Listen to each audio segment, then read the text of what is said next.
हम वही कहेंगे जो हमारा दीन हमको बताता है। अमल करो तो तुम्हारा भला है, नहीं कोई अमल करे तो नुकसान हमारा नहीं है उसका। अस्सलामु अलैकुम व रहमतुल्लाहि तआला व बरकातुहू।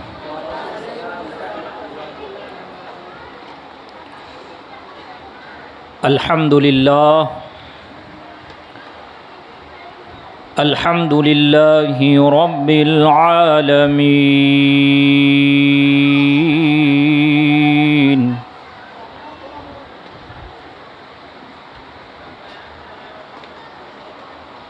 वस्सलातु वस्सलामु अला सय्यदिल अंबिया'i वल मुरसलीन व अला आलिहि व अस्हाबिहि व अज़वाजिहि व अहली बैतिहि व अहबाबिहि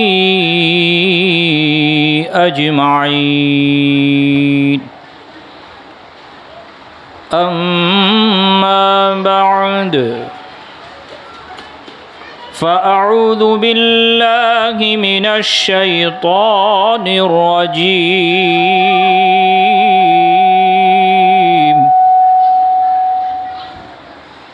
बिस्मिल्लाहिर रहमानिर रहीम। क़ुल हुवल्लाहु अहद अल्लाहुस समद लम यलिद वलम यूलद वलम यकुल लहू कुफुवन अहद।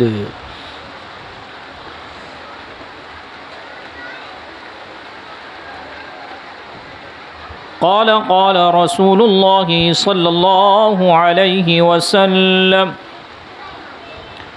मन अरफ़ नफ़्सहु फ़क़द अरफ़ रब्बह। सदक़ल्लाहुल अलियुल अज़ीम व सदक़ रसूलुहुन नबियुल अमीनुल मतीनुल करीम व नहनु अला ज़ालिका लमिनश शाहिदीन वश्शाकिरीन वल्हम्दुलिल्लाहि रब्बिल आलमीन। रब्बि इश्रह ली सदरी वयस्सिर ली अमरी वहलुल उक़दतम मिन लिसानी यफ़क़हू क़ौली। इन्नल्लाहा व मलाइकतहू युसल्लूना अलन नबिय्य या अय्युहल्लज़ीना आमनू सल्लू अलैहि व सल्लिमू तस्लीमा। अल्लाहुम्मा सल्लि अला सय्यिदिना व मौलाना मुहम्मदिन मअदिनिल जूदि वल करमि व आलिहि व बारिक व सल्लिम सलातन व सलामन अलैका या रसूलल्लाह सल्लल्लाहु तआला अलैका व बारक व सल्लम। या खुदा बहरे जनाबे मुस्तफ़ा इमदादुकुन या रसूल अल्लाह अज़ बहरे खुदा इमदादुकुन या शफ़ीअल मुज़निबी या रहमतल लिल आलमीन या अमानल खाइफ़ीन या मुल्तजा इमदादुकुन।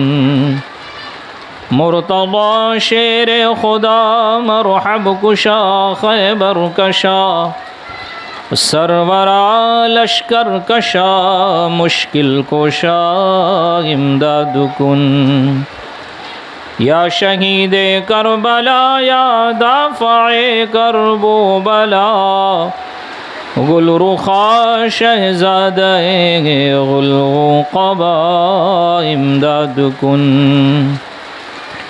क़ादिरियम नारे या गौसे आज़म मीज़नम दमज़ शाह बरकतुल्लाह क़ुतुब आलम मीज़नम दमज़ शेख अहमद रज़ा ख़ा क़ुतुब आलम मीज़नम दमज़ शेख अख्तर रज़ा ख़ा क़ुतुब आलम मीज़नम। एक मरतबा बावाज़े बुलंद दुरूद शरीफ का नज़राना अक़ीदत पेश करें। पढ़े अल्लाहुम्मा सल्लि अला सय्यदिना व मौलाना मुहम्मदिन मादिनिल जूदी वल करम व आलिहि व बारिक व सल्लिम सलातन व सलामन अलैका या रसूलल्लाह सलातन व सलामन अलैका या हबीबल्लाह सल्लल्लाहु तआला अलैका व बारका व सल्लम तस्लीमन दाइमन अबदा। सैयदी सरकार आला हज़रत मुजद्दिदे दीनो मिल्लत अशा इमाम अहमद रज़ा फ़ादिल बरेलवी नव्वरल्लाहु मरक़दहू क्या खूब इरशाद फरमाते हैं कि वही रब है जिसने तुझको हमतन करम बनाया। आप हज़रात सुनने आए हैं ना कि फ़कत मुझे देखने आए हैं कि कौन से मौलाना आने वाले हैं, देख लेते हैं उसके बाद घर में बैठ के सुनेंगे। तो अगर मुझे सुनने आए हैं तो अपनी बेदारी और बेदार मग़ज़ी का सबूत अपने ज़बान से दीजिए। सैयदी सरकार आला हज़रत ने क्या फ़रमाया? वही रब है जिसने तुझको हमतन करम बनाया और हमें भीख मांगने को तेरा रास्ता बताया। तुझे हम्द है खुदाया, तुझे हम्द है खुदाया। और किसी शायर ने क्या खूब कहा कि तौहीद की अमानत सीनों में है हमारे, तौहीद की अमानत सीनों में है हमारे। अल्हम्दुलिल्लाह सुन्नियों से बड़ा कोई मुहव्विद नहीं है, कोई मुहव्विद नहीं। सुन्नियों से बड़ा कोई तौहीद परस्त नहीं है। सुन्नियों से बड़ा अल्लाह तबारक व तआला को एक मानने वाला कोई नहीं है।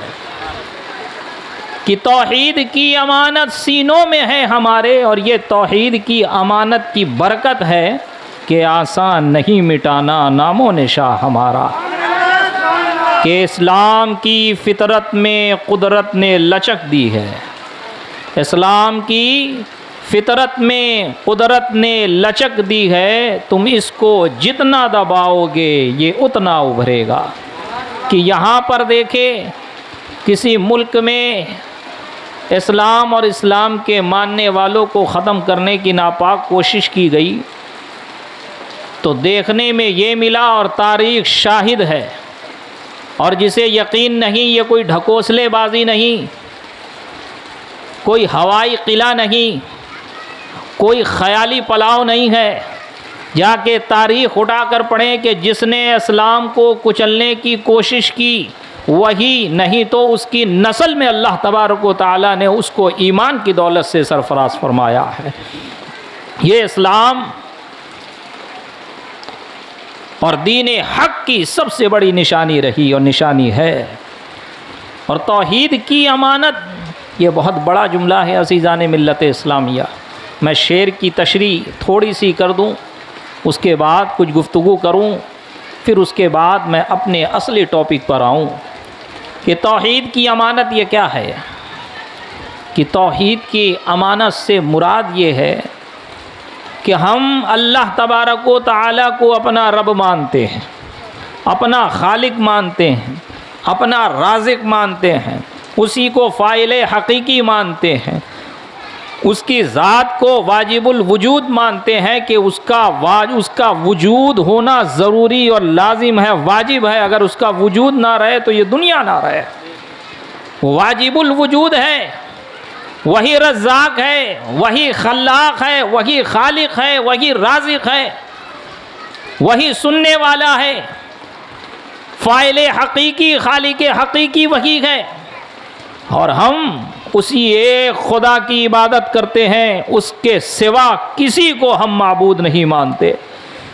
वही है कि जो इबादत के लायक है, वही है कि जो परस्तिश के लायक है, वही माबूद हकीकी है कि जिसके आगे बंदा सर झुका देता है, अपनी पेशानी रख देता है, माशरे में जिस नाक को ऊंचा करके फिरता है, उसकी बारगाह में आके उस नाक को टेक देता है, तो खुदाए ताला उसको माशरे में सबसे बुलंद मर्तबा अता फरमाता है कि लोग उसे नमाजी कहते हैं, लोग उसे इबादत गुजार तसव्वुर करते हैं, लोग उसे शरीफ समझते हैं। ये तौहीद की अमानत जो हमने सीने में रखी है, हम अपनी जान तो दे सकते हैं, लेकिन इस तौहीद की अमानत के साथ कोई सौदा नहीं कर सकते। अज़ीज़ान मिल्लत इस्लामिया, रफ़ीक़ान गिरामी, खुदाए ताला ने कुरान मजीद में इरशाद फरमाया, इन्ना इद्दत शुहूर इंदल्लाहि इतना आशरा शहरन फ़ी किताबिल्लाहि यौमा खलक़स समावाति वल अर्द मिनहा अर्बअतुन हुरुम, कि अल्लाह तबारक व तआला के नज़दीक महीनों की गिनती 12 है। इन्ना इद्दत शुहूरी इंदल्लाहि इतना आशरा शहरन, इतना आशरा शहरन, कि अल्लाह तबारक व तआला के नज़दीक महीनों की गिनती 12 है। और ये कब से है? क्या 1400 साल पहले से है? हज़रत नूह अलैहिस्सलाम के ज़माने से है? हज़रत ईसा अलैहिस्सलाम के ज़माने से है? हज़रत मूसा अलैहिस्सलाम के ज़माने से है? हज़रत इब्राहीम अला नबीना अलैहिस्सलातु व तस्लीम के ज़माने से है? या हज़रत नूह अला नबीना अलैहिस्सलातु व तस्लीम के ज़माने से है? या हज़रत आदम के ज़माने से है? तो अज़ीज़ान मिल्लत इस्लामिया, इस आयत को गौर से पढ़ो और उसके तर्जमा में गौर करो तो आपको उसका जवाब उसी आयत में मिलेगा। इन्ना इद्दत शुहूर इंदल्लाहि इतना आशरा शहरन फ़ी किताबिल्लाहि यौमा खलक़स समावाति वल अर्द, कि अल्लाह तबारक व तआला के नज़दीक महीनों की गिनती 1 2 नहीं, पूरी 12 है। और ये कब से है? तो फरमाया जब से ये ज़मीनों आसमान बने हैं, तब से नज़दीक अल्लाह ताला के नज़दीक इन महीनों की गिनती 12 है। तो अब ये महीने हैं तो कौन से हैं? क्या ये जनवरी फरवरी वाले महीने हैं, या साद सावन भादो वाले महीने हैं? हिंदी के महीने हैं, या नेपाली महीने हैं, या इंग्लिश के महीने हैं, या यहूदियों के कैलेंडर के लिहाज से महीने हैं, या ईसाइयों के कैलेंडर के लिहाज से महीने हैं? तो अज़ीज़ान मिल्लत इस्लामिया, रब तबारक व तआला ने आगे क्या इरशाद फरमाया, मिनहा अर्बअतुन हुरुम, कि इसमें 4 महीने हुर्मत वाले, इसमें इस 12 महीने में 4 महीने हुर्मत वाले हैं। अब ज़रा बताएं कौन सा महीना है जो हुर्मत वाला है? क्या इंग्लिश में कोई ऐसा महीना है जनवरी फरवरी से लेकर दिसंबर तक कि जिसको आप हुर्मत वाला समझते हो, जिसकी ताज़ीम करते हो, जिसकी तौक़ीर करते हो, जिसकी इज़्ज़त अफ़ज़ाई करते हो, जिसको बड़े ताज़ीम से मनाते हो? क्या आपने कभी देखा किसी मस्जिद से जनवरी के फ़ज़ाइल बयान हो रहे हो, फरवरी के फ़ज़ाइल बयान हो रहे हो, या सावन भादो के फ़ज़ाइल बयान हो रहे हो, या यहूदियों के कैलेंडर के लिहाज से उसके कैलेंडर के और उनके महीनों के फ़ज़ाइल बयान हो रहे हो? अज़ीज़ान मिल्लत इस्लामिया, अब इसको समझने के लिए हदीस की तरफ रुख करना पड़ेगा। और इसको समझने के लिए, क्योंकि कुरान की तफसीर जो पहले दर्जे की है वो तफसीर कुरान बिल कुरान है, और जो दूसरे दर्जे की है वो तफसीर कुरान बिल हदीस है। आप जब मुताला करेंगे तो आपको मालूम होगा कि मिनहा अर्बअतुन हुरुम, इसी में 4 महीने हुर्मत वाले हैं। तो वो 4 महीने कौन से हैं? वो महीने हैं जो 3 महीने मुत्तसिल है और 1 महीना अलहदा है, जो रजब का महीना है, और 3 महीना मुत्तसिल ये ज़िलक़ादा, ज़िलहज और मुहर्रम है, कि रजब में लोग उम्रा किया करते थे, और ज़िलक़ादा, ज़िलहज और मुहर्रम में ये हज की तैयारियां किया करते थे, हज किया करते थे। और हज से वापसी के लिए तो अल्लाह तबारक व तआला ने ये कन्फर्म कर दिया कि अगर उसके नज़दीक महीने की गिनती 12 है तो वो महीने भी अरबी और उर्दू है, कोई और महीना नहीं है। और उसमें महीना कौन सा आया? ज़िलक़ादा, ज़िलहज और मुहर्रम। ये मुहर्रम का महीना कि जिसकी पहली शब में हम और आप दाखिल हो गए, और आज से 1446 की शब शुरू हो गई। 1446 की शब शुरू हो गई। अगर आप लोग साथ देंगे तो इंशाअल्लाह तबारक व तआला तकरीर भी लंबी होगी, गुफ्तगू भी अच्छी होगी, मुझे सुनाने में मज़ा आएगा, आपको सुनने में मज़ा आएगा। अगर आप लोग ऐसे ही सुस्त बन के बैठे रहेंगे तो क्या ज़रूरत है यहाँ बैठने की, अपने बिस्तर पे जाए, मैं भी तकरीर ख़त्म करूँ अपने घर जाऊँ। तो लिहाजा आप भी साथ दें और मैं भी भरपूर इंशाअल्लाह साथ दूँगा। ये पहला दिन है, ये पहला दिन है। अभी 10-11 दिन आपको समात करनी है और क्या क्या समात करने हैं इंशाअल्लाह आज वो भी बताऊंगा। आपका माइंड भी बनाऊंगा, जहन साजी भी करूंगा। और जिस तरह आप लोग समात कर रहे हैं उससे मुझे महसूस हो रहा है कि प्रॉपर तो कल ही से खिताब शुरू हो पाएगा। और अब ये जो कुर्सियां खाली है ये खाली नहीं रहना चाहिए। आप आएँ तो साथ में लेकर आएँ इंशाअल्लाह। यहाँ से इस मिंबर रसूल पर आपने जब मुझे बैठाया है तो मैं भरपूर कोशिश करूँगा कि इसका हक़ अदा करूँ। और जब आप यहाँ से उठ के जाएंगे तो इंशाअल्लाह आपको महसूस होगा कि आप कुछ मैसेज लेकर जा रहे हैं, कुछ सीख कर जा रहे हैं। अपनी ज़िंदगी में चेंजिंग लाने के लिए कुछ नई बातें आपके गोशगुजार करूँगा जिससे आपको भी फ़ायदा हो और मेरी भी कल बरोज़े क़यामत पकड़ना हो कि 10-11 दिन उन लोगों ने तुझे बुलाया, तूने क्या किया। खुदा ताला अगर पूछ लिया तो मैं क्या जवाब दूँगा। तो लिहाजा मेरे भाइयों, मेरे बुज़ुर्गों, ये जहन बना कर बैठे। ये पहली रात है इंशाअल्लाह। हमें इमाम हुसैन की बारगाह में 10 रातों का खराज अक़ीदत पेश करना है। अहले बैत अतहार की शान में हम फ़ज़ाइल भी बयान करेंगे, सहाबाए किराम की इज़्ज़त व तौक़ीर के वाक़यात और उनकी शान में जो अहादीसें हैं उस पर भी गुफ्तगू की जाएगी। और साथ ही साथ शुहदाए करबला का और करबला का वो क़यामत सुग़रा का मंज़र बिलख़ुसूस बयान किया जाएगा जिसके लिए हम और आप इस महफ़िल को सजाते हैं। लेकिन अज़ीज़ान मिल्लत इस्लामिया, रफ़ीक़ान गिरामी, ये मुहर्रम का महीना जिसकी पहली शब में हम और आप दाखिल हुए, ये हुर्मत वाला महीना है, ये हुर्मत वाला महीना है। देखें बाज़ लोग क्या बल्कि ये बदमज़हब कहते हैं कि किसी की ज़ात में खुदाए ताला के अलावा किसी की ज़ात में कोई बरकत नहीं, कोई नबी तुम्हें बरकत नहीं दे सकता, कोई वली तुम्हें बरकत नहीं दे सकता, कोई इज़्ज़त व हुर्मत नहीं। माज़अल्लाह सुम्मा माज़अल्लाह। कुरान तो फरमा रहा है कि इन महीनों में 4 महीने हुर्मत वाले हैं। तो बताइए महीने बड़े हैं या अल्लाह के अंबिया बड़े हैं? महीनों को ज़्यादा इज़्ज़त और फ़जीलत हासिल है या औलियाए कामिलीन को ज़्यादा इज़्ज़त व फ़जीलत हासिल है? अल्हम्दुलिल्लाह हम सुन्नियों का तुर्रे इम्तियाज़ है कि हम तमाम बदमज़हब और मुर्तद्दीन से अलग थलग जो रविश है मसलक अहले सुन्नत सिरात मुस्तकीम मसलक आला हज़रत की, उसकी पहचान के लिए, उसकी पहचान कराने के लिए हम ये रविश इख्तियार करते हैं कि इस महफ़िल को जहाँ ख़ारिजियों नासबियों से इम्तियाज़ हासिल हो जाए वहीं कोई हमारे ऊपर ये उंगली ना उठा सके। तो ये तो राफ़ज़ियों का तरीक़ा है और ये भी छुपे हुए माज़अल्लाह राफ़ज़ी है। नहीं बल्कि हम उनसे भी इम्तियाज़ बरतते हैं।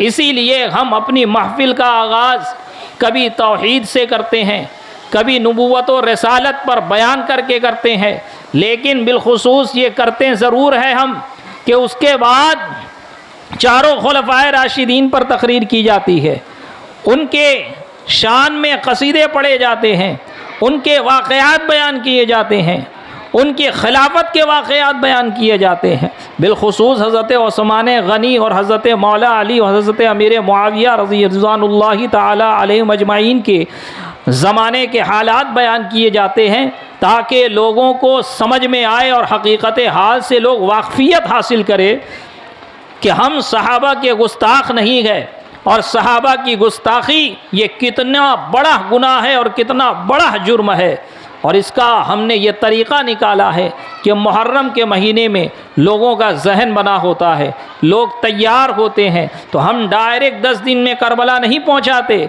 बल्कि हम स्टेप बाय स्टेप, हम दर्जा बा दर्जा, वास्ता बिल वास्ता हम वहाँ तक पहुँचते हैं कि फ़कत करबला ही का वाक़या नहीं हुआ, करबला का वाक़या तो बड़ा ही दर्दनाक है, लेकिन उस वाक़या 60 हिजरी तक, जो 60 हिजरी में जो वाक़यात रोनुमा हुए हैं, इस्लाम ने जो फतूहात हासिल किए हैं, अरब व अजम और रोम और कैसर व किसरा के जो तख्त इस्लाम के मानने वालों ने उखाड़ कर फेंके हैं, हम वो भी बयान करते हैं, ताकि लोगों के दिल में जहाँ पर इमाम हुसैन और अहले बैत अतहार रिज़वानुल्लाहि ताला अलैहिम अजमाइन की मोहब्बत बैठे, तो वहीं पर उनके दिलों में सहाबा किराम की इज्जत व तौक़ीर भी बैठे। ये लाजिम व ज़रूरी है। और हमने इसका ये तरीका इख्तियार किया कि हम मुहर्रम में इस तरतीब से ख़िताब करते हैं। अब अगर कोई कहे कि मुहर्रम में इस तरतीब से ख़िताब करने की क्या ज़रूरत है, या मुहर्रम में ही इमाम हुसैन का तज़किरा करने की क्या ज़रूरत है, किसी और महीने में कर लो, तो अज़ीज़ान मिल्लत इस्लामिया रफ़ीक़ान गिरामी, ये जवाब तो आप भी दे सकते हैं, लेकिन मसला ऐसा है कि हर बंदा हाजिर जवाब नहीं होता ना। लेकिन उसे बता दिया जाए, सिखा दिया जाए, समझा दिया जाए, तो उसके भी जवाब देने में आसानी हो जाती है। अब ज़रा उससे पूछे कि अगर मुहर्रम में हम इमाम हुसैन का तज़किरा ना करें तो कब करें? अल्हम्दुलिल्लाह हम तमाम औलियाए कामिलीन के मानने वाले हैं और हम मसलके आला हज़रत के मानने वाले हैं। हमने हर महीना फ़िक्स किया हुआ है और अल्लाह के इन बरगुज़ीदा बंदों के तरफ हम महीने को मंसूब करके लोगों की महफिल भी सजाते हैं, उनकी इस्लाह भी करते हैं और औलियाए कामिलीन की वाक़यात सुना के उनकी जहनसाजी भी करते हैं, उनको मस्जिद तक लाने की कोशिश करते हैं, उनके अखलाक को संवारने की कोशिश करते हैं, उनके अमाल को संवारने की कोशिश करते हैं, उनके अकायद की इस्लाह की कोशिश करते हैं। अब अगर कोई मुहर्रम में नहीं करो, रमज़ान में करो, तो उससे पूछो रमज़ान के मसाइल हम कब बयान करें? जब बंदा रोज़ा रख रहा है, बिलखुसूस उसमें लोग अपनी ज़कात निकालते हैं, उस वक्त ज़कात और रोज़े के मसाइल ना बयान किए जाए तो कब बयान किए जाए? अगर ज़िलहज में हज और क़ुरबानी के मसाइल नहीं बयान किए जाए तो कब बयान किए जाए? अज़ीज़ान मिल्लत इस्लामिया, रजब शाबान है, उनकी अपनी फ़जीलत है, रबीउल अव्वल है, हम उसको नबी पाक सल्लल्लाहु अलैहि वसल्लम की तरफ मंसूब कर देते हैं। रबीउल आखिर है, उसे 11वीं की तरफ मंसूब कर दिया। हम गाहे बगाहे बहाने बहाने से अपनी आवाम को बुलाते रहते हैं ताकि बुजुर्गाने दीन के नाम पे आ जाए, उनके हालात से वाक़फ़ियत हासिल कर ले, उनके वाक़यात सुन ले, उनकी ज़िंदगी के गोशों को उजागर कर दिया जाए, तो हो सकता है किसी के दिल में बात घर कर जाए और वो अपनी इस्लाह कर ले। इसलिए हम मुहर्रम में इमाम हुसैन का तज़किरा करते हैं, रमज़ान में रमज़ान के फ़ज़ाइल बयान करते हैं, रजब में रजब के फ़ज़ाइल बयान करते हैं, और ज़िलहज में ज़िलहज के फ़ज़ाइल बयान करते हैं, और रबीउल अव्वल में हम मिलाद मनाते हैं, तो रबीउल आखिर में 11वीं शरीफ के लंगर करते हैं। हमारे यहाँ हिकमत है, हमने लोगों को फ़कत ढकोसलेबाजियाँ नहीं सिखाई है कि आँख बंद करके चल पड़ो, नहीं। एक बात याद रखें, अहले सुन्नत वल जमात यानी जिसे मसलके आला हज़रत ये बर्रे सगीर में कहा जाता है, बिलखुसूस हिंदो पाक में जिसे बरेलवी कहा जाता है, लोग उन्हें किस तरह बदनाम करते हैं। मोबाइल है, हाँ तेरा मोबाइल। एक बार दुरूद शरीफ पढ़े, अल्लाहुम्मा सल्ली अला सय्यिदना। बोल सकते हैं ना लंबा, वो टाइमिंग नज़र नहीं आ रही मुझे। जी जी, टाइमिंग के लिए।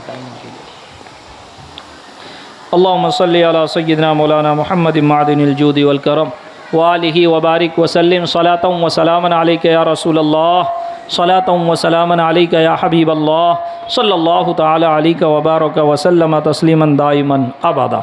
अज़ीज़ान मिल्लत इस्लामिया, रफ़ीक़ान गिरामी, मैं ये कह रहा था, आगे देखें आप हज़रात, मुझे देखें, थोड़ी देर के लिए मैं हाज़िर हुआ हूँ, बग़ौर मेरी गुफ्तगू समात फरमाए कि देखें आप, आज इलेक्ट्रॉनिक मीडिया का ज़माना है, आपकी नज़रों से भी गुज़र रहा होगा और आप भी देखते होंगे कि मज़ारात का फ़ोटो लगा दिया जाता है, कोई औरत गंडे बांध रही है, कोई औरत तवाफ़ कर रही है, कोई औरत सजदा कर रही है। अब उनके आमाल को, उनके हरकात को, उनकी हरकत को और उनके अफ़आल को ये लोग क्या करते हैं, हम मंसूब कर देते हैं। देखो बरेलवी यही काम करते हैं, यानी बरेलवी मस्जिद से भी इसी का ऐलान कर रहा है, खानका से भी इसी काम का ऐलान कर रहा है, मदरसे भी इसी भी यही करा रहा है। अज़ीज़ान मिल्लत इस्लामिया, रफ़ीक़ान गिरामी, आप भी पढ़े लिखे हैं,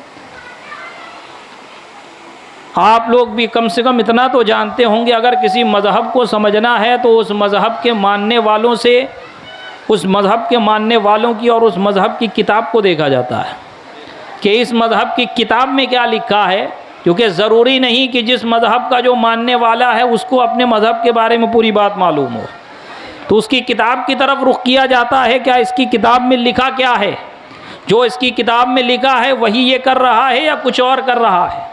अब अगर आप कहते हो कि बरेलवी मज़ार पर जाता है सजदा करता है, बरेलवी मज़ार पर जाता है तवाफ़ करता है, तो हम ये कहते हैं ज़रा बताओ तो सही किसी आलिम ने इसका हुक्म दिया।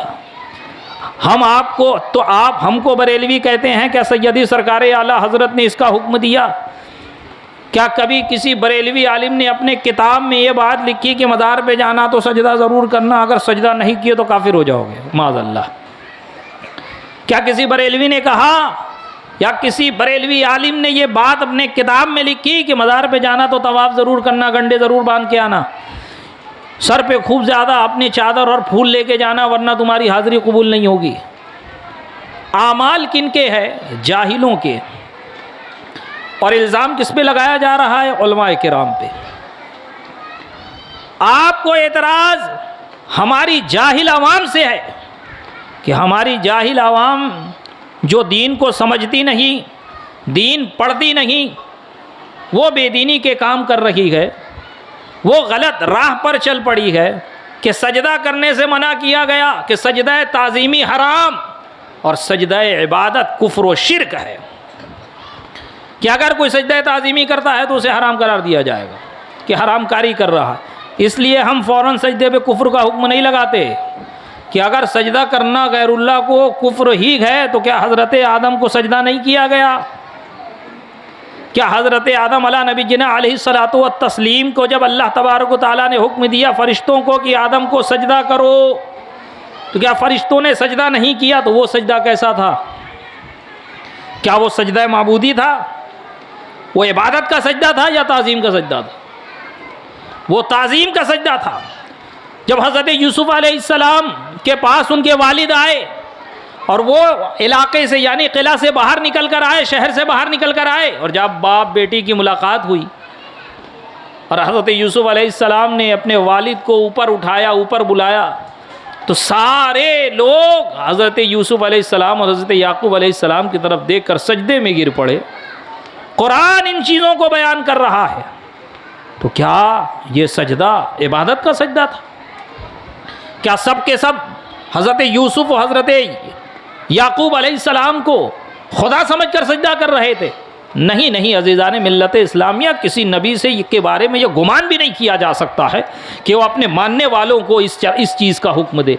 वहाँ पर आपको मानना पड़ेगा, और वाकई में ये है भी कि वो सजदा ताज़ीमी, वो सजदा ताज़ीमी, और सजदा ताज़ीमी उम्मत मुहम्मदिया में हराम, और सजदा माबूदी यानी कि इबादत का सजदा, सजदा ताबूदी, किसी को माबूदे बरहक जानकर या किसी को माबूद जानकर सजदा करना, ये हर शरीयत में हराम, हर शरीयत में शिर्क व कुफ्र है, किसी शरीयत में इसकी इजाज़त नहीं।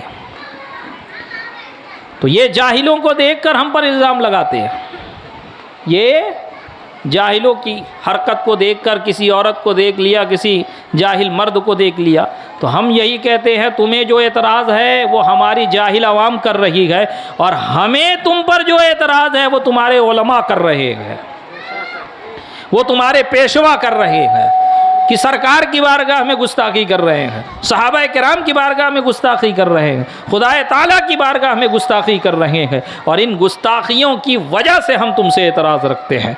हमें जो एतराज़ है वो तुम्हारी किताबों में लिखे हैं, और तुम्हें जो एतराज़ है वो हमारी जाहिल आवाम की करतूत है।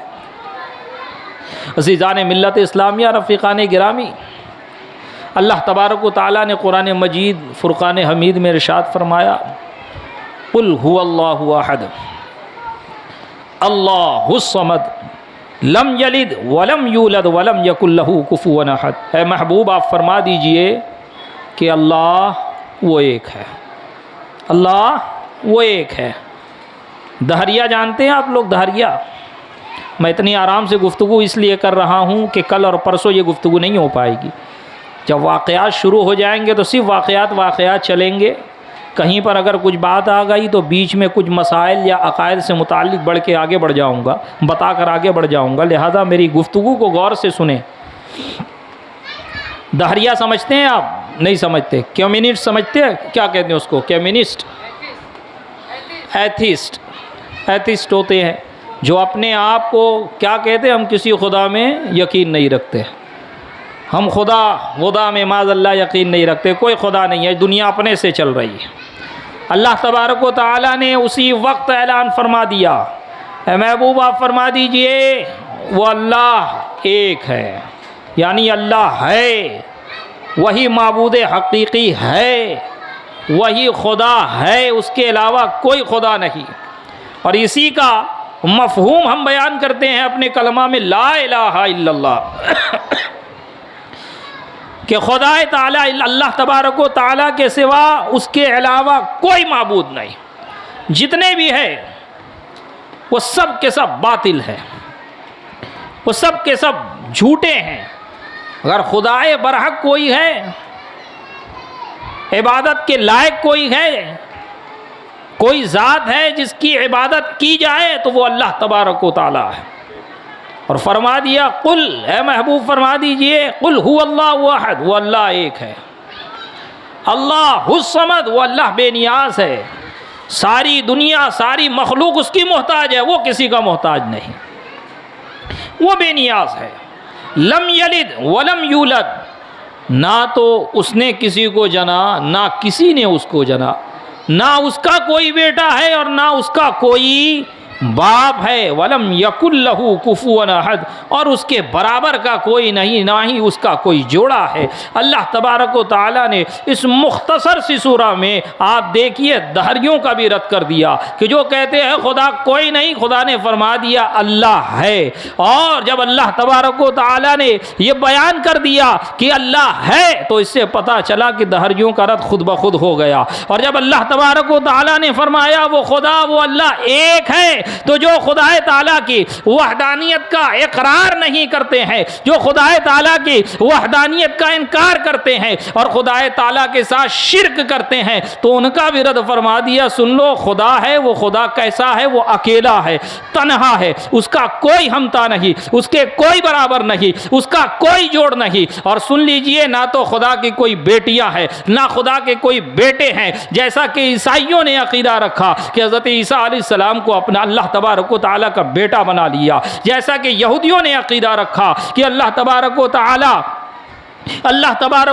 का हज़रत उज़ैर को बेटा बना लिया। वक़ालतिन नसारा मसीह इब्नुल्लाह वक़ालतिल यहूद उज़ैर इब्नुल्लाह, कि क्या कहा यहूदियों ने? यही कहा कि उज़ैर अल्लाह के बेटे हैं, माज़अल्लाह। क्या कहा नसरानियों ने, ईसाइयों ने? यही कहा कि ये मसीह ईसा इब्ने मरियम ये अल्लाह के बेटे हैं। अल्लाह ताला ने इस मुख्तसर सी सूरा में उनका भी रद्द फरमा दिया, लम यलिद वलम यूलद, कि अल्लाह तबारक व तआला को ना तो किसी ने जना है, ना उसका कोई बाप है, ना उसका कोई बेटा है। और फरमा दिया वलम यकुल्लहु कुफुवन अहद, उसका कोई जोड़ भी नहीं है, इसका कोई जोड़ा भी नहीं है, उसके बराबर भी कोई नहीं है। अगर कोई कहे कि हजरत मरियम माज़अल्लाह खुदाए ताला की बीवी है, माज़अल्लाह सुम्मा माज़अल्लाह, ये फरिश्ते खुदा की बेटियां हैं, माज़अल्लाह, तो सुन लीजिए, उसे ये सूरा पढ़ के सुना दीजिए। ये सूरा ऐसी सूरा है कि किसी मुशरिक व काफिर पर, किसी ईसाई व यहूदियों पर पढ़कर दम कर दिया जाए तो ऐसे ही उसका अकीदा गारत हो जाएगा। खुदाए ताला ने फ़कत इसने मुख्तसर सी सूरा में कितना रद्द कर दिया, तमाम बातिलों का रद्द फरमा दिया, तमाम मुशरिकों का रद्द फरमा दिया, तमाम कुफ़ार का रद्द फरमा दिया, चाहे वो दहरिया हो, चाहे वो मुशरिक हो, चाहे वो एक से ज़ायद खुदा के मानने वाले हो, चाहे वो खुदा का इनकार करने वाले हो, सबको फरमा दिया। ऐ महबूब आप फरमा दीजिए कि वो अल्लाह एक है और वो बेनियाज है, ना वो किसी का मोहताज है, बल्कि तमाम दुनिया और तमाम मखलूक़ात उसकी मोहताज है। और अज़ीज़ान मिल्लत इस्लामिया, तौहीद यानी वहदानियत, इस पर दलील बेशुमार है। कुरान में भी इस पर दलील, अहादीस करीमा में भी इस पर दलील। और रहा मामला ये कि जो खुदा का इनकार करते हैं, कहते हैं खुदाए ताला नहीं, माज़अल्लाह सुम्मा माज़अल्लाह, तो उनसे कह दो अल्लाह मौजूद है। यही एतराज़ कुफ़ार मक्का ने किया था नबी पाक के सामने, यही एतराज़ मुशरिकीन ने किया था खुदा ताला नबी पाक सल्लल्लाहु अलैहि वसल्लम के सामने। तो खुदा ताला ने आयत नाजिल फरमाई, और फ़कत वही आयत नहीं कि जिससे वहदानियत और खुदा के वजूद का इल्म होता हो और उससे दलील पकड़ी जाती हो, बल्कि अल्लाह ताला तो फरमाता है ये दुनिया है, इसमें गौर व फिक्र करो, ये हमने बनाई किस लिए है। ये पहाड़, ये पौधे, ये आसमान, ये ज़मीन, ये आबशार, ये समंदर, ये झरने, बल्कि ख़ुद इंसान अल्लाह तबारक व तआला ने जिसे बनाया है, इसमें ख़ुद ऐसी ऐसी निशानियाँ पोशीदा है कि अगर वो देखे, गौर करे, तो ख़ुद उसे पता चल जाएगा कि अल्लाह तबारक व तआला भी है, मुझको बनाने वाला भी है, और वो दो तीन नहीं है, अकेला है।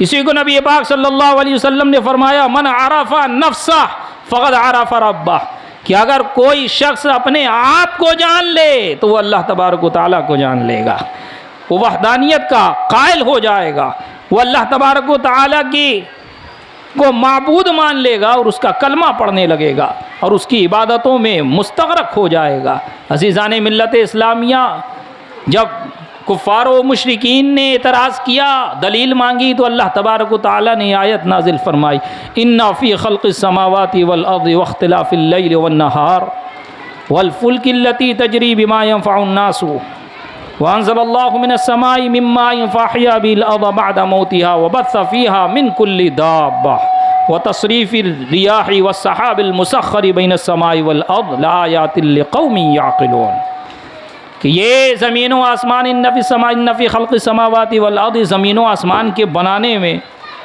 वख्तिलाफ़िल लैलि वन नहार, इन दिन और रात की बदलियों में, और ये जो बड़े बड़े जहाज़ चल रहे हैं समंदरों में कि जिसके ज़रिए से इंसान फ़ायदा उठाता है, लोग फ़ायदा उठाते हैं, और जो हमने आसमान और ज़मीन के दरमियान बादल को मुसख्खर करके रखा है और आसमान से पानी नाजिल फरमाते हैं और मुर्दा ज़मीन को जिलाते हैं, उससे पौधे उगाते हैं, लआयातिल लिक़ौमिन याक़िलून, इसमें बड़ी बड़ी निशानियां हैं अक्ल वालों के लिए, बड़ी बड़ी निशानियां हैं।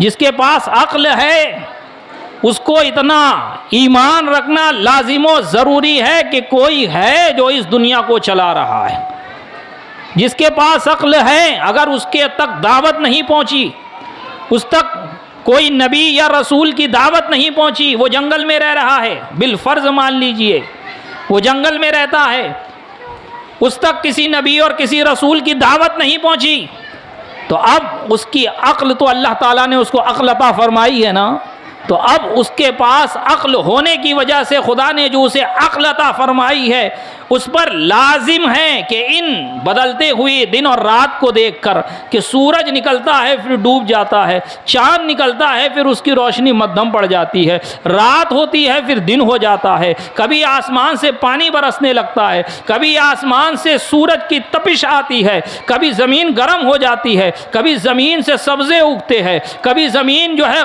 कभी ज़मीन बंजर हो जाती है, कभी आग देखे कि आग जो है जलाती है और कभी आग जो है वो सर्द पड़ जाती है। तो कोई तो है जो ये तमाम कामों को अंजाम दे रहा है, और वो कौन है, वो कितना है, वो दो तीन नहीं है, वो एक है, वो एक है। एक दो मिसाल देकर वाक़यात सुनाकर अपनी गुफ्तगू मैं मुकम्मल करूं कि देखें, एक बुढ़िया है, बड़ी अक्लमंद है, एक आलिम उसके पास पहुँचे और उन्होंने कहा, बुढ़िया अम्मा, बड़ा चरखा चलाती हो, क्या कभी खुदा के बारे में भी इल्म हासिल किया? क्या कहती हो, खुदा है नहीं है?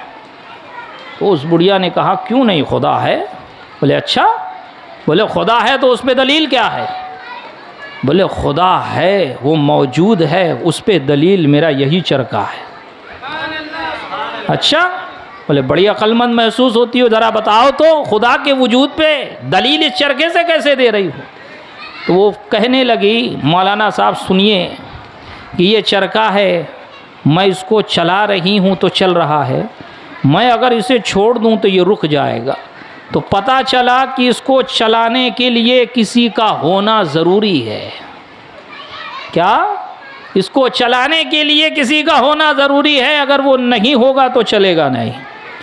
तो ये जो दुनिया है, ये इतनी बड़ी दुनिया, सूरज निकलता है, डूब जाता है, आसमान से बारिश हो रही है, समंदर चल रहे हैं, दरिया बह रही हैं, नहरें निकल रही हैं, वो खुश्क हो जा रही हैं, मौसम की तब्दीली हो रही है, दिन रात की तब्दीलियां हो रही हैं, ये लैलो नहार, ये आसमान व ज़मीन, इनको भी तो कोई चलाने वाला होगा या खुद से चलेगा? इनको भी तो कोई चलाने वाला होगा। मेरा एक छोटा सा चरखा किसी के बगैर नहीं चल सकता, तो इतनी बड़ी दुनिया किसी के बगैर कैसे चलेगी? तो पता चला कि खुदा मौजूद है। तो उस आलिम साहब ने कहा, अच्छा खुदा मौजूद है तो बताओ खुदा एक है कि दो है? खुदा एक है, दो है, तीन है, चार है, कितने खुदा है?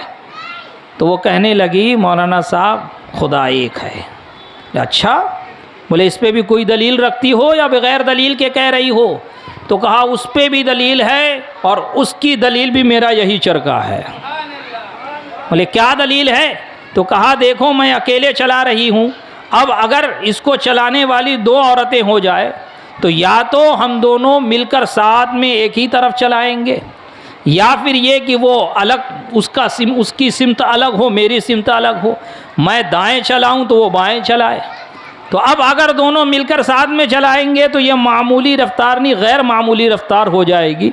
ये अपनी रफ्तार से नहीं चलेगा बल्कि इसकी स्पीड बढ़ जाएगी और मामला गड़बड़ा जाएगा, ये टूट फूट जाएगा। और अगर वो अलग चलाए, उसकी सिमत अलग हो, मेरी सिमत अलग हो, मैं दाएं तरफ घुमाऊं, वो बाएं तरफ घुमाए, तो उसने कहा कि आलिम साहब ये चरखा चलेगा ही नहीं, अपनी जगह से भी नहीं हिलेगा। तो पता चला कि खुदा एक है। अगर दो खुदा होते तो वो एक कहता कि मैं पानी बरसाऊंगा, दूसरा कहता नहीं मैं पानी नहीं बरसने दूंगा। एक कहता कि मैं ज़ैद को जिंदगी दूंगा, दूसरा कहता नहीं मैं उसको जिंदगी नहीं दूंगा। और इस तरह निज़ाम आलम नहीं चल सकता था, निज़ाम आलम दरहम बरहम हो जाता। और इसी को खुदा ताला ने फरमाया, लौ काना फीहिमा आलिहतुन इल्लल्लाहु लफसदता, कि अगर ज़मीन व आसमान में खुदा ताला के अलावा कोई दूसरा खुदा भी होता, इसके खुदा के अलावा यानी खुदा के साथ में, तो ये ज़मीन व आसमान में फसाद बर्पा हो जाता है, ज़मीन आसमान तबाह हो बर्बाद हो जाते। ये दलील है इस पे कि ये जमीन सालिम है, ये आसमान बगैर सुतून के खड़ा है, तो फकत उस एक वहदहू ला शरीक की वजह से है। और यही दलील है उसकी वहदानियत की।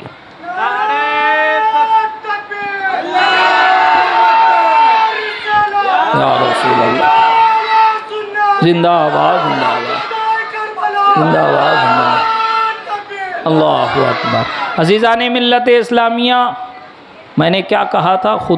खुदाए ताला व उसकी ज़ात वाजिबुल वजूद है, उसकी ज़ात वाजिबुल वजूद है, यानी उसका वजूद लाजिम ज़रूरी है कि जब मसनू मौजूद हो, प्रोडक्ट मौजूद हो, जो चीज़ बनाई गई है वो मौजूद हो, तो उसके बनाने वाला भी मौजूद होगा।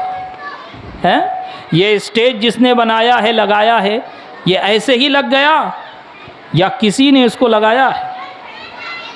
कि आप लोग सो रहे थे, आके देखे अरे मुहर्रम का स्टेज आसमान से नाजिल हो गया है, अपने ही आप जो है लकड़ियाँ खुद से मिलने लगी, टेबल खुद से लगने लगे, स्टेज तैयार हो गया, माइक अपने से लग गया, मुकर्रिर साहब भी ऊपर से नाजिल हो गए।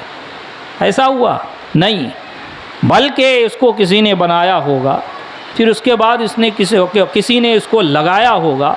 आपने स्टेज देखा, आपने कुर्सी देखी, आपने माइक देखा, तो आपको एहसास हो गया और आपको पता चल गया कि माइक का भी बनाने वाला कोई है, स्टेज का भी बनाने वाला कोई है, स्टेज को भी लगाने वाला कोई है। स्टेज में जो अज्जा लगे हैं, चाहे वो लकड़ी हो, लोहा हो, उसको भी बनाने वाला कोई है। तो ज़रा बताओ, इतनी बड़ी दुनिया बनी हुई है, क्या इसको बनाने वाला कोई नहीं? बल्कि खालिक के वजूद पर जो दलील है वो सबसे बड़ी दलील उसकी मखलूक है, कि दुनिया है, मखलूक है, यही मखलूक दलील है कि अल्लाह तबारक व तआला मौजूद है। अगर वो मौजूद ना हो तो फिर इसको बनाया किसने? अगर वो मौजूद ना हो तो इसे चलाएगा कौन? अगर वो मौजूद ना हो तो निज़ाम आलम सारा दरहम बरहम हो जाएगा। अज़ीज़ाने मिल्लत इस्लामिया, खालिक़े कायनात की सबसे बड़ी दलील मखलूक का मौजूद होना है। और उसी के साथ देखें कि इमाम आज़म अलैहि रहमत व रिज़वान, आपके ज़माने में जो दहरिया टाइप के लोग थे, जो खुदाए ताला का इनकार करते कि खुदा का कोई वजूद नहीं है, ये दुनिया अपने से चल रही है, आपकी बारगाह में वो लोग आए और कहा कि सुनो ए अबू हनीफ़ा, तुम्हें लोग बड़ा इमाम कहते हैं, तो ज़रा हमको बताओ कि अल्लाह ताला मौजूद है, तुम्हारा खुदा मौजूद है, उस पर दलील दो, क्या दलील है। तो आपने फरमाया ठीक है, चलो दलील वगैरह बाद में दूंगा, लेकिन एक बात मुझे बताएं, मेरे साथ आज एक वाक़या पेश आया। बोले अच्छा, क्या वाक़या पेश आया? मैं नदी से गुज़र रहा था, इमाम आज़म अबू हनीफ़ा अलैहि रहमत व रिज़वान ने इरशाद फरमाया कि मैं नदी से गुज़र रहा था कि मैंने क्या देखा कि एक लकड़ी का तख्त बहता हुआ आया और वो लकड़ी खुद से कटने लगी और ख़ुद ही से वो एक दूसरे से जुड़ने लगी और ख़ुद ही से वो कश्ती बन गई, खूब बड़ी कश्ती बनी। अब यहाँ से वहाँ वो सफ़र कर रही है, वहाँ के लोगों को यहाँ छोड़ती है, यहाँ के लोगों को वहाँ छोड़ती है। मैं हैरान हो गया। तो फ़ौरन वो दहरिया वो लोग उन लोगों ने कहा, अरे इमाम होकर, इतने बड़े मौलाना होकर और इतने बड़े इमाम होकर तुम कैसी बेअक़ल वाली बात करते हो? ऐसा कैसे हो सकता है कि कश्ती खुद ब खुद बन जाए, कश्ती खुद ब खुद चलने लगे, लकड़ी आए कट के खुद से कश्ती बन जाए? तो इमाम आज़म ने फरमाया, ये मानते हो ना कि कश्ती का बनाने वाला कोई होना चाहिए, कि जो कश्ती को बनाए, लकड़ी को काटे, फिर उसको सही तौर पर एक दूसरे से मुंसलिक करके फिट करे, तब जाके वो कश्ती बनेगी। ये मानते हो ना कश्ती को चलाने वाला कोई चाहिए, कि वो चप्पू लगाए तो उसके बाद कश्ती से वहां, यहां से वहां जाएगी, वहां से यहां आएगी, यहां के लोगों को वहां छोड़ेगी, वहां के लोगों को यहां पहुंचाएगी। जब ये तुम बात मान रहे हो तो तुम कश्ती के बनाने वाले के वजूद के कायल हो, कि बगैर कश्ती के बनाने वाले के कश्ती बन नहीं सकती। तो क्या इतनी बड़ी दुनिया बगैर खुदा के बन गई? क्या इतनी बड़ी दुनिया बगैर खुदा के बन गई? अब ये लोग एतराज़ करते, अच्छा ठीक है खुदा ने बना दिया दुनिया, तो ज़रा बताएं खुदा कहाँ है? खुदा कहाँ है? तो उनसे पूछे कंप्यूटर किसी ने बनाया कि नहीं बनाया, कि वो भी ज़मीन से उगा है, कि आसमान से टपक पड़ा, या जिसने कंप्यूटर जिस पे पहली मर्तबा बनाया उसके घर में कहीं से कंप्यूटर निकल आया, उसने भी तो कंप्यूटर बनाया ना। तो जिसने कंप्यूटर बनाया ज़रा बताए वो कंप्यूटर के अंदर है कि कंप्यूटर के बाहर है? जिसने कंप्यूटर बनाया वो कंप्यूटर के अंदर है या कंप्यूटर के बाहर है? जिस चीज़ से बनाई जाएगी वो चीज़, उसमें जो अज्जा लगेंगे वो अज्जा तो मौजूद होंगे उसके अंदर, लेकिन जिसने बनाया वो खुद उसमें मौजूद नहीं होगा। अल्लाह तबारक व तआला ने ये दुनिया बनाई है, तो अल्लाह तबारक व तआला दुनिया में कैसे हो सकता है? वो लामका, उसकी ज़ात की कोई हद नहीं, उसके इल्म का कोई हद नहीं, उसकी ना इल्म की हद है ना उसके ज़ात की हद है। अज़ीज़ाने मिल्लत इस्लामिया, इसीलिए जब हमारे नबी पाक सल्लल्लाहु अलैहि वसल्लम मेराज पर गए तो हमने क्या कहा? हम क्या कहते हैं कि सिदरतुल मुंतहा, कि जहाँ पर इस दुनिया का एंड है, वहाँ पर ये दुनिया ख़त्म हो रही है, वहाँ से मेरे नबी पाक ने लामका का सफ़र किया है। खुदा ताला इस दुनिया में नहीं, हाँ उसकी निशानियाँ है, उसका इल्म पूरी दुनिया और दुनिया की हर शय का अहाता किया हुआ है। अगर कोई कहे कि खुदा ताला अगर खुदा है तुम मानते हो तो बताओ कहाँ है? खुदा ताला जिस्म जिस्मानियत के साथ पाक है। अज़ीज़ाने मिल्लत इस्लामिया, उसका जिस्म नहीं। अगर जिस्म हो तो जिस्म के अंदर तूल अर्ज़ उमुक होता है, यानी जिस्म की लंबाई होती है, चौड़ाई होती है, उसके अंदर गहराई होती है। जिस्म जहाँ होता है, जिस चीज़ का भी जिस्म होता है वो एरिया उसे घेरा होता है। जैसे आप कुर्सी में बैठे हैं तो कुर्सी आपके लिहाज से बनाई गई है, मैं कुर्सी पे बैठा हूँ तो कुर्सी इस लिहाज से बनाई गई है कि एक आदमी बैठ सके। इस कुर्सी ने मुझको घेर लिया, मैं इस कुर्सी के अंदर आ गया। आप अपने घर में जाते हैं तो आपका घर आपको घेर लेता है, आपका अहाता कर लेता है। पता चला कि जो जिस्म होगा उसके अंदर तूल अर्ज़ उमुक यानी लंबाई चौड़ाई और गहराई होगी और उसका अहाता कर लिया जाएगा। अल्लाह तबारक व तआला जिस्म जिस्मानियत से पाक है कि अगर वो जिस्म वाला होता तो ऐब होता, और खुदाए ताला बेऐब है इसलिए जिस्म से पाक है। कोई उसकी ज़ात का अहाता नहीं कर सकता, कोई उसके इल्म का अहाता नहीं कर सकता। इसीलिए फरमाया गया कि अल्लाह तबारक व तआला की ज़ात लामहदूद है, कमा हक़्क़हू कोई उसकी मारिफत हासिल नहीं कर सकता। अल्लाह तबारक व तआला का इल्म लामहदूद है कि उसके इल्म की कोई इंतहा नहीं है, कोई बाउंड्री नहीं है कि कोई बता सके खुदा के पास इतना इल्म है, खुदा के पास इतना इल्म है। जिस तरह उसका इल्म लामहदूद, उस तरह उसकी ज़ात लामहदूद, और जिस तरह उसकी ज़ात लामहदूद है वो भी जिस्म जिस्मानियत से पाक है। नारे तकबीर, नारे रिसालत, जिक्र सौदा करबला। अज़ीज़ान मिल्लत इस्लामिया, रफ़ीक़ान गिरामी, ये तो फ़क़त इमाम आज़म के वाक़या एक दो वाक़या ही हो पाया, वरना वहदानियत पे दलील दी जाए तो बहुत सी दलील कायम हो सकती है। वहदानियत का ही इक़रार कराने अम्बिया किराम आए, वहदानियत का ही इक़रार कराने कि लोग खुदाए ताला के साथ शिर्क कर रहे हैं, कि कोई हज़रत ईसा अलैहिस्सलाम को कह रहा माज़ल्लाह खुदा के बेटे हैं, कोई हज़रत मरियम अला नबीजना अलैहिस्सलातु व तस्लीम के बारे में कह रहा है कि ये अल्लाह तबारक व तआला की बीवी हैं, कोई हज़रत उज़ैर के बारे में कह रहा है माज़ल्लाह कि अल्लाह के बेटे हैं। अल्लाह तबारक व तआला ने इन सब का कुरान में रद्द फरमा दिया, लक़द कफ़र अल्लज़ीना क़ालू इन्नल्लाहा हुवल मसीह इब्नु मरियम, लक़द कफ़र अल्लज़ीना क़ालू इन्नल्लाहा सालिसु सलासा, कि तहक़ीक़ के उन्होंने कुफ्र किया, वो काफिर है जिन्होंने कहा अल्लाह वो तो मसीह इब्ने मरियम है। तहक़ीक़ के उन्होंने कुफ्र किया, वो काफिर है जिन्होंने कहा कि अल्लाह वो तो तीन में से तीसरा है, कि एक हज़रत ईसा है, दूसरे जिब्राईल है, एक का मानना एक हज़रत ईसा है, दूसरी मरियम है, और तीसरा माज़ल्लाह खुदा है। इन्होंने ये तस्लीस के कायल यानी तीन तीन खुदा मानते हैं। अल्हम्दुलिल्लाह, ना तो हज़रत ईसा अलैहिस्सलाम का ये मज़हब था, ना हज़रत ईसा अलैहिस्सलाम का ये अक़ीदा था, ना हज़रत उज़ैर अलैहिस्सलाम का ये अक़ीदा था, ना हज़रत दाऊद का ये अक़ीदा था, ना हज़रत सुलेमान अलैहिस्सलाम का ये अक़ीदा था, ना अंबियाए बनी इसराइल का ये अक़ीदा था, ना हज़रत आदम का ये अक़ीदा था, बल्कि तमाम अंबिया का और तमाम फरिश्तों का जो अक़ीदा है वो यही है कि ला इलाहा इल्लल्लाह मुहम्मदुर रसूलुल्लाह, कि नहीं है कोई खुदा सिवाय अल्लाह के, कि वही माबूद बरहक है, वही माबूद हकीकी है। अज़ीज़ान मिल्लत इस्लामिया, रफ़ीक़ान गिरामी, हज़रत मौला अली करमल्लाहु ताला वजहुल करीम ने क्या ही खूब इरशाद फरमाया, क्या इंसान तू क्या गुमान करता है कि तेरा ये जिस्म एक छोटा सा हिस्सा है, एक छोटा सा जिस्म है?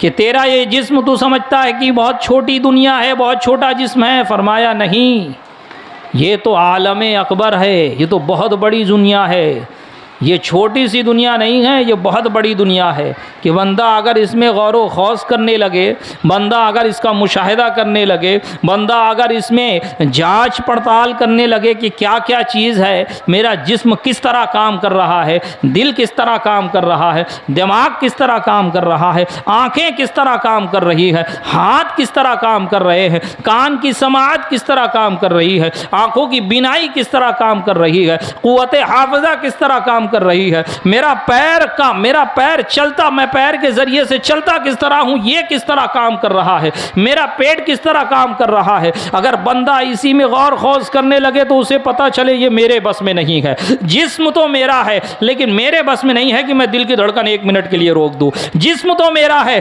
लेकिन मेरे इख्तियार में नहीं है कि मैं पेट में कोई चीज़ डालूं और उसको हजम होने से रोक दूं। ये मेरे जिस्म में नहीं है, ये मेरे इख्तियार में नहीं है। कोई है जिसने इसका सिस्टम बनाया हुआ है और सिस्टम के लिहाज से ये सारी चीज़ें हो रही है। जब बंदा मोमिन या इंसान, हजरत इंसान जब अपनी बॉडी, अपने जिस्म में गौर व खौज करेगा तो उसे पता चल जाएगा कि इसका बनाने वाला कोई है। जब हजरत इमाम मालिक से हारून रशीद ने कहा था, इमाम ऐसी दलील दो, ऐसी आसान दलील दो कि हर जी अक्ल, हर कम फहम, हर गबी से गबी आदमी भी गबी से गबी, जाहिल से जाहिल, बेवकूफ़ से बेवकूफ़ आदमी भी खुदाए ताला की वहदानियत और उसके वजूद का इकरार करने लगे और मान जाए कि खुदाए ताला मौजूद है, हाँ रब तबारक व ताला है, ताकि सबको समझ में आ जाए। तो हज़रत इमाम मालिक ने क्या ही प्यारी चीज़ इरशाद फरमाई। फरमाया खलीफा देखो, आप ज़रा समात, आप ज़रा गौर करो कि इंसान पैदा किससे हो रहा है।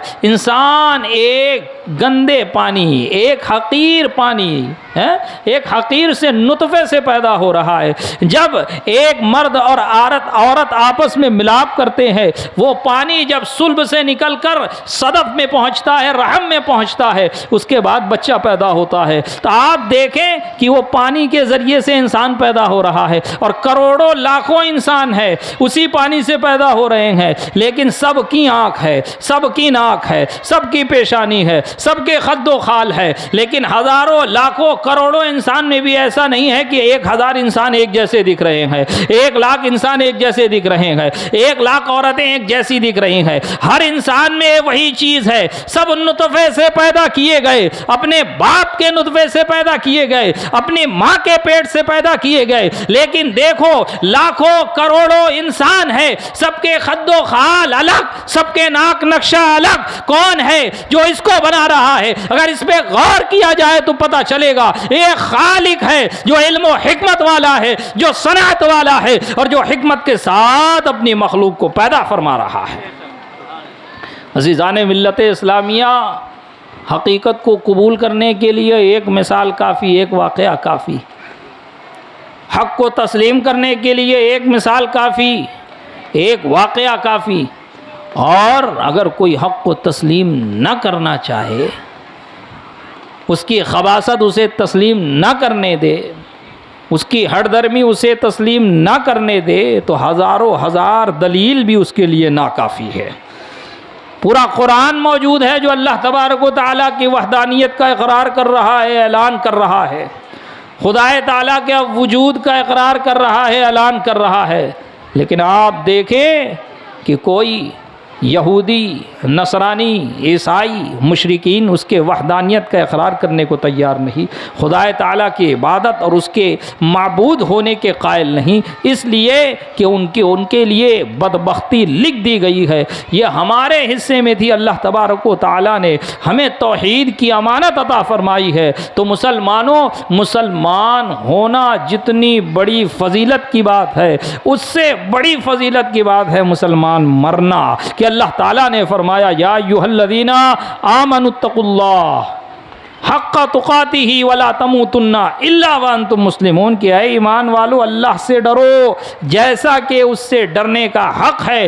वला तमूतुन्ना, और हरगिज़ हरगिज़ तुम ना मरना, इल्ला व अंतुम मुस्लिमून, मगर इस हाल में कि तुम मुसलमान हो। यानी मरना भी तो मुसलमान की हालत में मरना, ईमान की हालत में मरना। ईमान की हालत में मरोगे तो अज़ीज़ाने मिल्लत इस्लामिया, इस दुनिया के अमाल भी काम आएंगे और ये दुनिया की परेशानियों की जज़ा भी क़यामत में मिलेगी। और क़यामत में और अल्लाह तबारक व तआला मरने के बाद फ़कत यहाँ मरना है, आँख बंद होनी है, कब्र में पहुँचोगे, जन्नत की खिड़की खुलेगी, और जब जन्नत की खिड़की खुलेगी और जन्नत की हवाओं का एक झोंका आएगा, तो उस झोंके के सदक़े में दुनिया की तमाम तकालीफ दूर हो जाएगी। जो तकलीफ़ें आपने यहाँ झेली है, वो तकलीफ़ें दुनिया के जन्नत की हवा के, जन्नत के बाग के हवा के एक झोंके के सामने भी कोई हैसियत नहीं रखता। अज़ीज़ाने मिल्लत इस्लामिया, रफ़ीक़ाने गिरामी, इमाम हुसैन के जलसे में आप आए हैं, इमाम हुसैन की याद मनाने आए हैं, तो दर्स लेकर जाना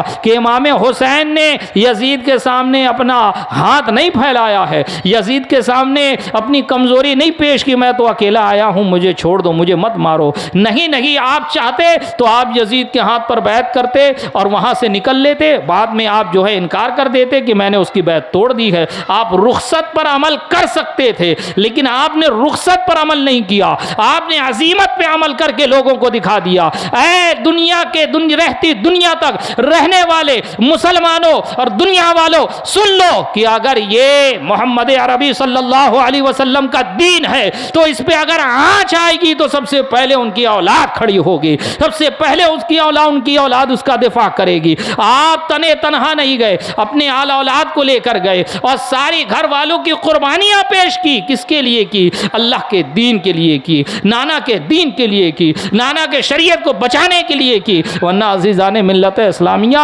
अगर इमाम हुसैन वहाँ रुखसत पर अमल कर लेते तो आज दुनिया में कोई अजीमत पर अमल नहीं करता। ये बड़े बड़े उलमा जो है, ये बड़े बड़े मशाइख जो है, ये भी हवाला दिया करते कि जब इमाम हुसैन इतने बड़े इमाम, सहाबिये रसूल, नवासे रसूल, जिगर गोशे बतूल, उन्होंने जब यजीद के हाथ पर बैत कर ली तो हम कौन होते? हम भी बैत कर लेंगे, हम भी थोड़ा सा गुनाह का काम कर लेंगे और उसके बाद तौबा कर लेंगे, हम भी रुखसत पर अमल कर लेंगे, उसके बाद कभी अजीमत पर अमल कर लेंगे। इमाम हुसैन ने उस वक्त अजीमत पर अमल करके रहती दुनिया तक के लिए लोगों को यह पैगाम दे दिया कि अगर वक्त का इमाम है, वक्त का आलिम है, वक्त का सबसे अफजल आदमी है तो उस पे उसको रुखसत पर अमल नहीं करना चाहिए, उसको अजीमत पर अमल करके लोगों को यह पैगाम देना चाहिए कि जान अगर जाती है तो चली जाए, लेकिन दीन मुस्तफा पर कोई हर्फ नहीं आना चाहिए। जान अगर चली जाती है तो चली जाए, लेकिन खुदा के दीन पर कोई धब्बा नहीं लगना चाहिए। जान अगर चली जाती है तो चली जाए, लेकिन दीन मुस्तफा का सौदा नहीं होना चाहिए।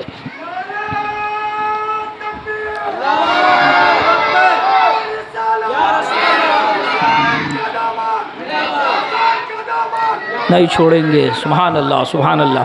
अज़ीज़ान मिल्लत इस्लामिया, रफ़ीक़ान गिरामी, बस एक रिवायत सुनाकर ताकि आपका जहन भी बन जाए, आपका दिल भी खुश हो जाए और आप यहाँ से शाद होकर उठें कि यहाँ आप आकर बैठे हैं और इमाम हुसैन की मोहब्बत में बैठे हैं।